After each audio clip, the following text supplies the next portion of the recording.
Right, welcome back. This is the transformation plan I mentioned in the previous video.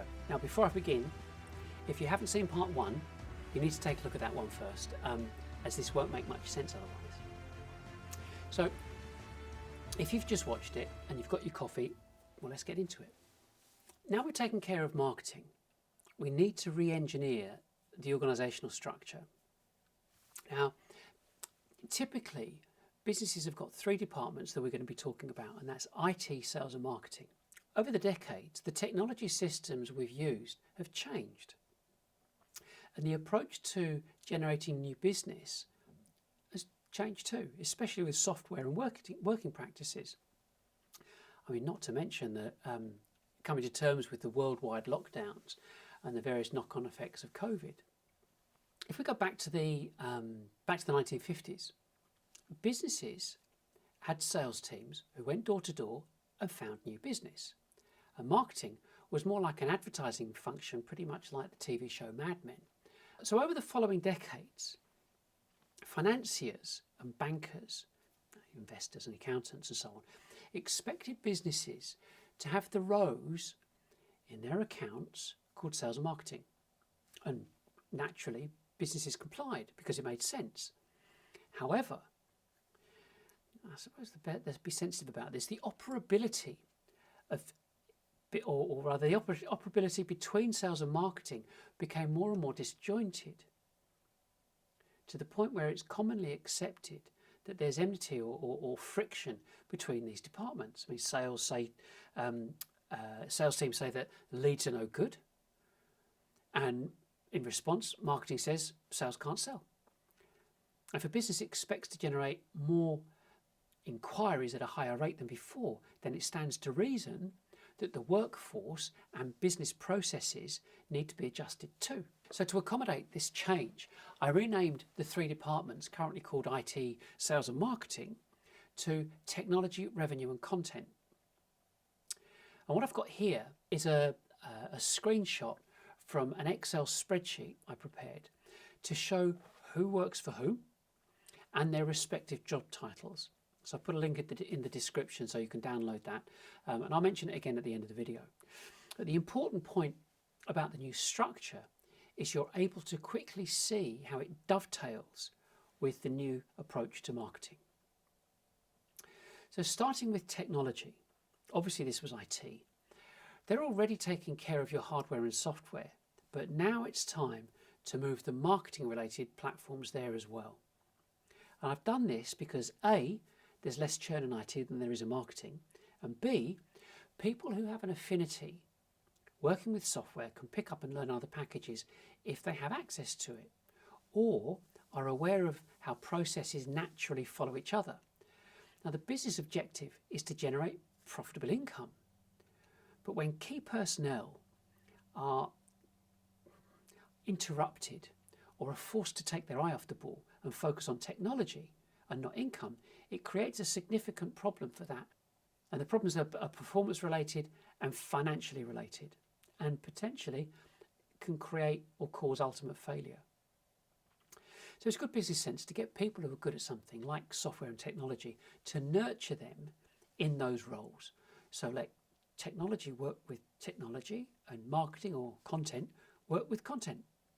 Overall, the plan isn't to add more work to technology or to IT or that department, but to shift the existing personnel from marketing operations to technology in order that the company has a more effective internal workforce committed to supporting all the software and systems, as well as a greater opportunity for crossover training. The technology team takes care of infrastructure such as servers and personal computing, it sounds like it already does, but also telecoms, voice recording, user documentation, and internal user training. Now, also under the management of the technology team is things like, it's not necessarily that you've got all of these, but I'm saying this for everyone's benefit really, is content management relating to the repository of articles, documents, graphics and presentations and videos. It's where you keep all your agreed content. The CRM content management as in Salesforce or Microsoft Dynamics and so on, is looked after there.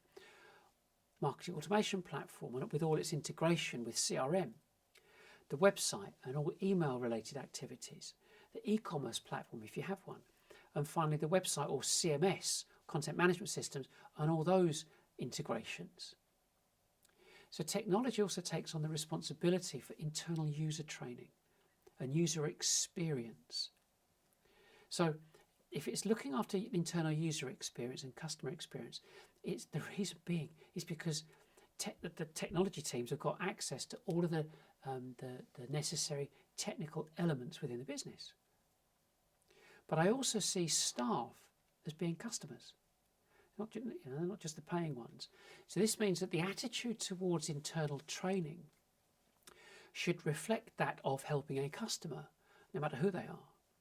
And this ensures that an approach of maintaining a highly trained and supported workforce is in place.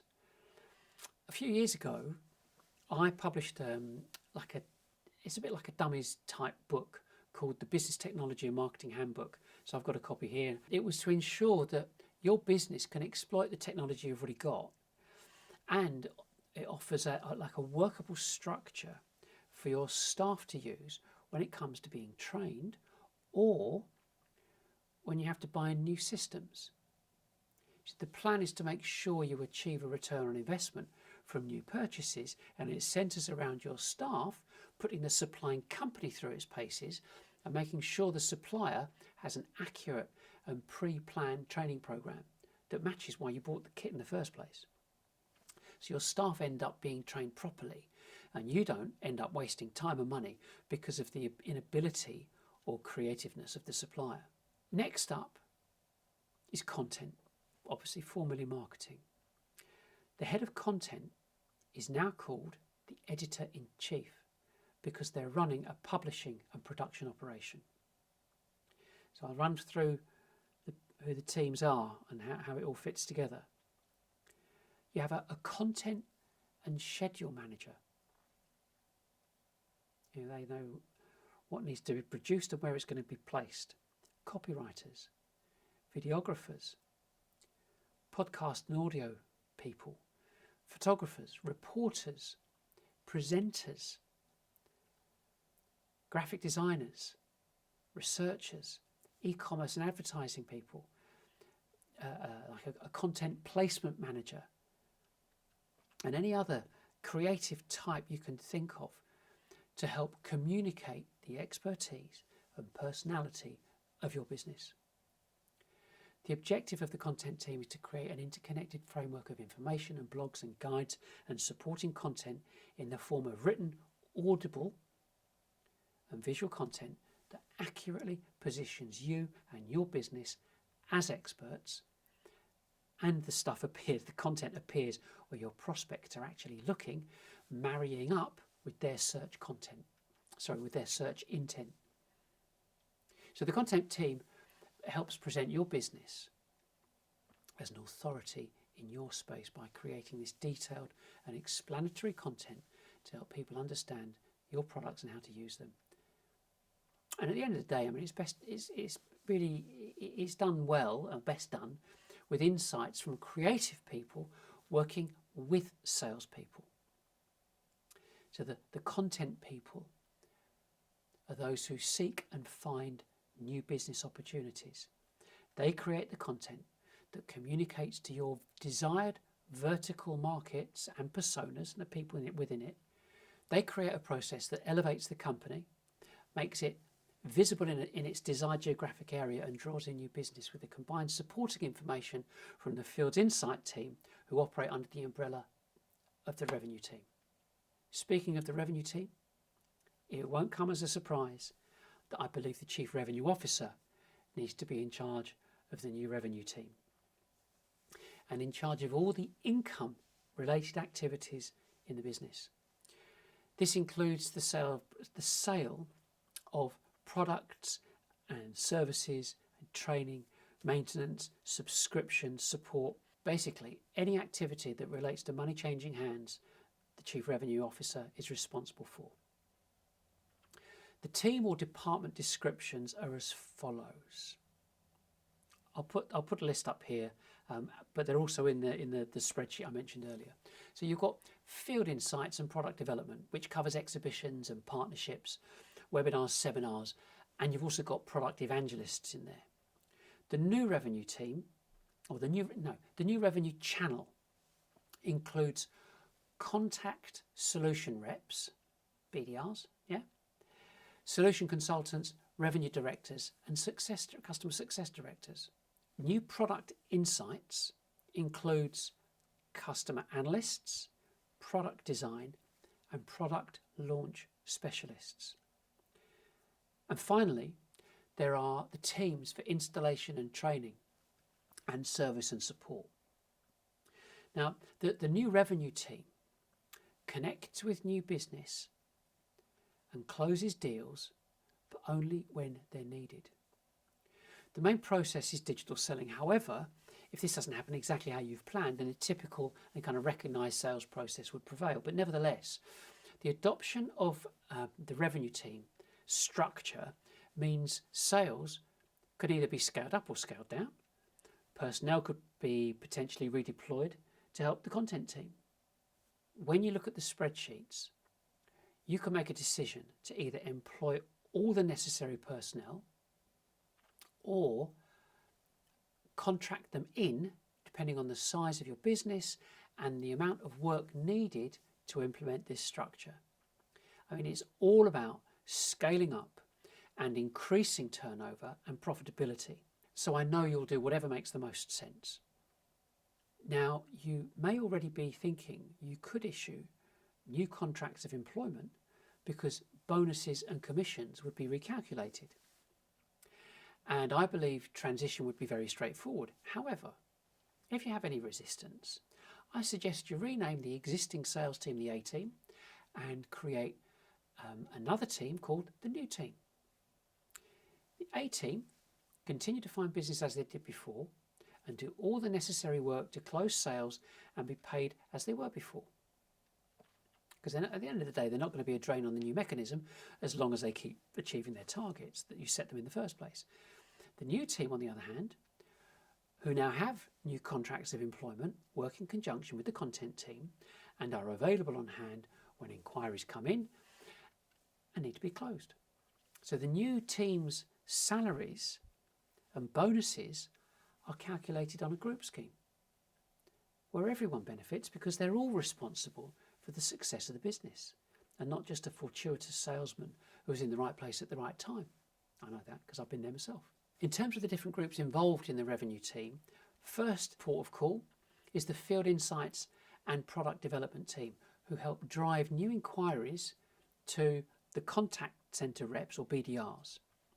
Once the contact centre reps have completed the data fill, the field insights team together with the content team help the prospect on their journey through the company buying process until they're ready to buy.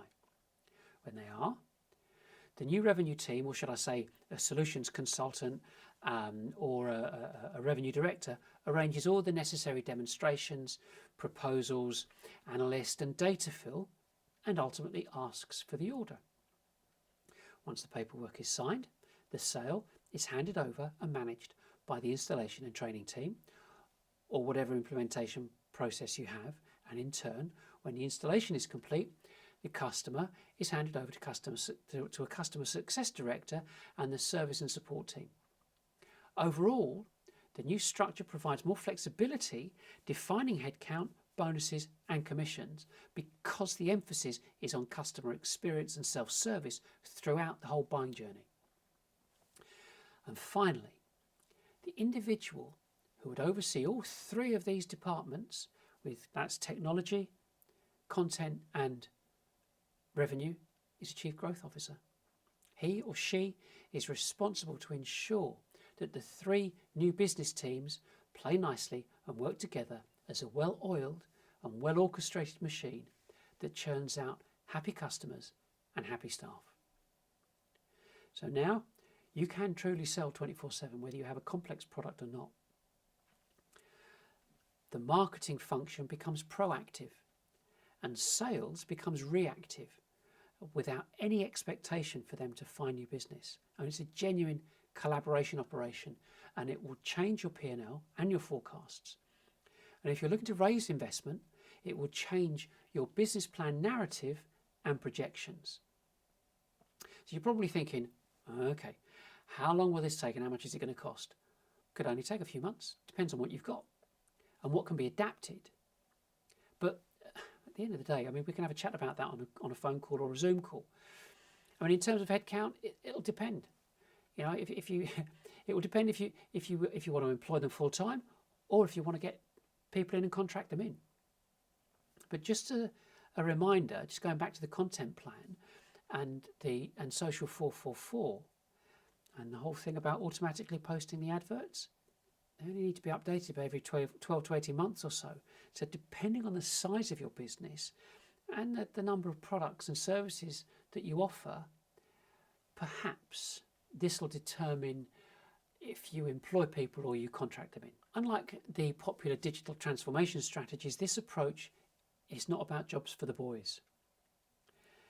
Combined with a new marketing plan is to increase turnover and profitability, and at the same time streamline operations to reflect the digital nature of the world we live in, without reverting back to dated 1950s sales and marketing workflows.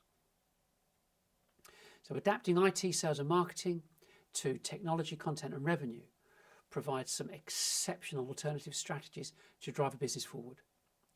Digital selling is something that can be adopted wholesale and immediately, or it can be implemented over a period of time.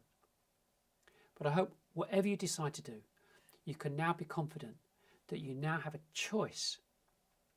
And if you need any help in anything that I've talked about, anything that I've mentioned, I hope by now you know me well enough, having seen all my videos, you can just pick up the phone or send me an email and we'll have a chat. I've put a link in the description for the downloadable Excel spreadsheet that lists every position and responsibility. But that's it from me. I hope you found this interesting, and I look forward to having a coffee and a chat in the near future. Bye for now.